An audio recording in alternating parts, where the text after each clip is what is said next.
question, who do you work for? Barclays. At the end of the day, you work for yourself. That's just the truth.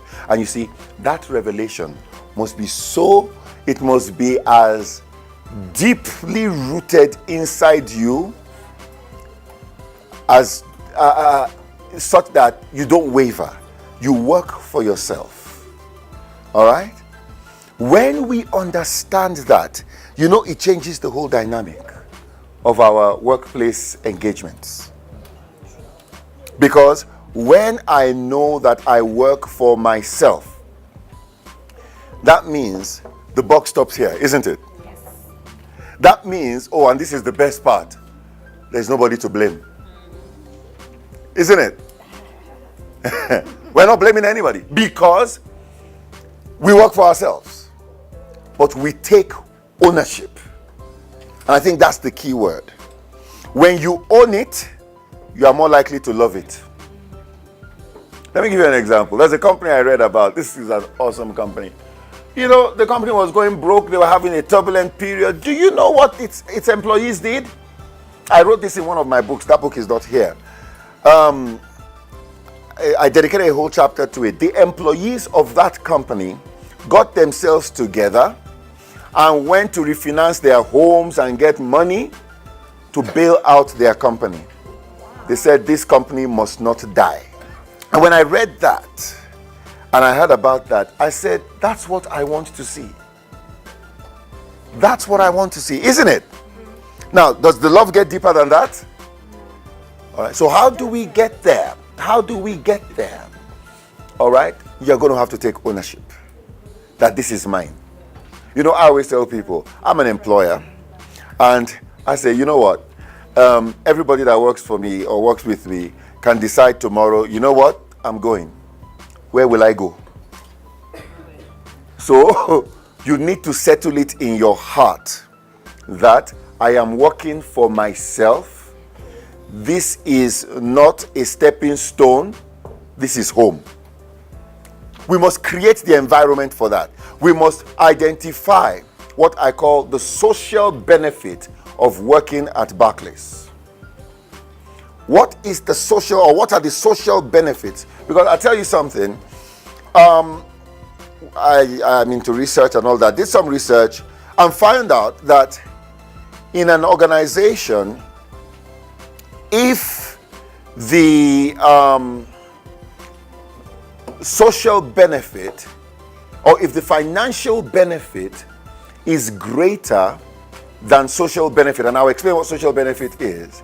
If financial benefit is greater than social benefit, people don't do anything dramatic or remarkable because they're just getting what they're working for.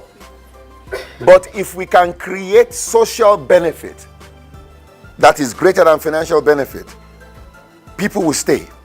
At that point, people are not just working for money anymore. Now, what do I call social benefit? Social benefit, those are the benefits that come to you just because you are working with Barclays. Now, I know we said that the brand may be a hindrance, but come on, the brand is an asset. Do you know, let's think of something. We find ourselves in some remote country, somewhere, okay? And I say, oh, I come from a company called, and I mention a company, and they say, what's that? Please stand aside. And you come and you say, I work for Barclays. Who is going to be allowed to go through first? Barclays. That's social benefit. Do you know there are certain people who will pick your phone today just because you work for Barclays? That's social benefit. Do you know there are people that because of your interaction today, you can call, all right? And they will listen to you. And you build relationships that will help your children, help your nephews, help everybody, just because you're at Barclays. There's a young lady that works with me. I think she's the one that was in touch with, most of the time, Cynthia. And I remember Cynthia told me a story. She told us, because when we meet, we ask ourselves, what was your social benefit for the week? All right? Now, it's amazing Because once you keep social benefit in the forefront, then people know, man, there are things that I get from this place that money cannot do for me. Social benefit, she said, in her area there was some insecurity. Some funny looking guys were hanging around. But in the course of our work, she has built relationships, even to the level of relationships with cabinet secretaries. So what does she do? She sends a text message to a cabinet secretary in the government of Kenya. So and so and so and so is happening. 2 days later, those guys had been moved from there. Now, guess what? Could any amount of money have paid for that? Social benefit. Social benefit that you can pick up your phone and call somebody. You can get things that other people will hustle to get simply because you're in Barclays. The social benefits of working with Barclays. Monetary support. Monetary support. I would have thought so. Monetary support. Sorry? Status.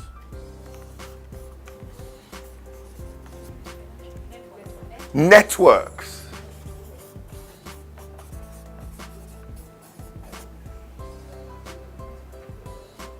What else? Sorry? Opportunities.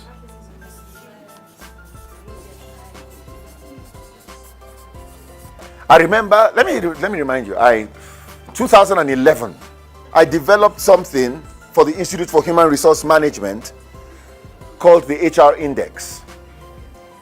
All right? Those days, Lynn was the HR director here. And so I got to interact with a lot of people in Barclays at that time, 2011. And my goodness, do you know, in terms of training, right? You guys were right at the top. Training, exposure, as far back as 2011, and it's still valid, isn't it? Training, then mentoring and all that. You guys are very strong on that. So opportunities. I want to put training on its own, isn't it? And you know the good thing about training, let me tell you something. I read a book called The Jewish Phenomenon by Steven Siebelger. And in that book, he said they identify why are the Jews so prosperous in different places they go to. And he looked at their philosophies. And one of the philosophies was this. It's a phenomenal one. He said, if you're going to borrow to get education. Even if you cannot repay, nobody can repossess what you got. Isn't that cool? Wow. And so that when you look at it, that you are getting a lot of training, guess what? That's you. Exposure.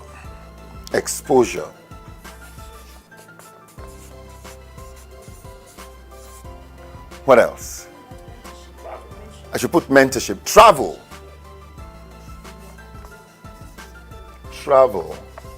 Mentorship.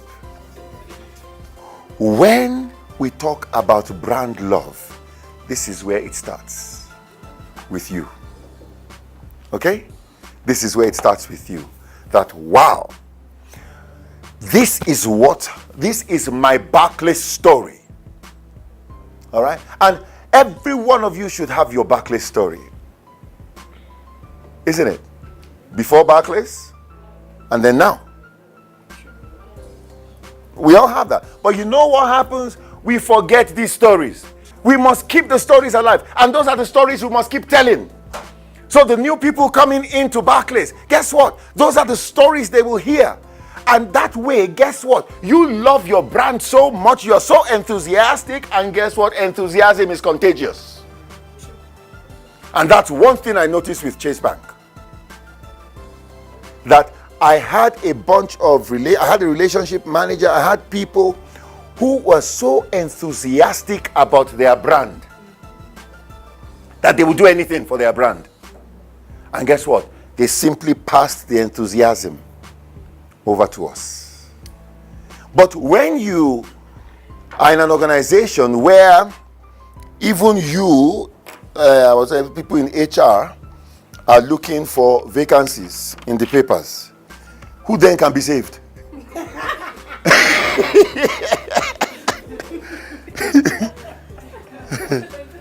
Am I making sense? Who then can be saved? If HR is looking for, they were in trouble. They were in trouble. So it is so crucial. So this, you must be able to remember these stories. The more you talk about it, the more you encourage yourselves about it, the more you have gatherings where you deliberately talk about your Barclays stories.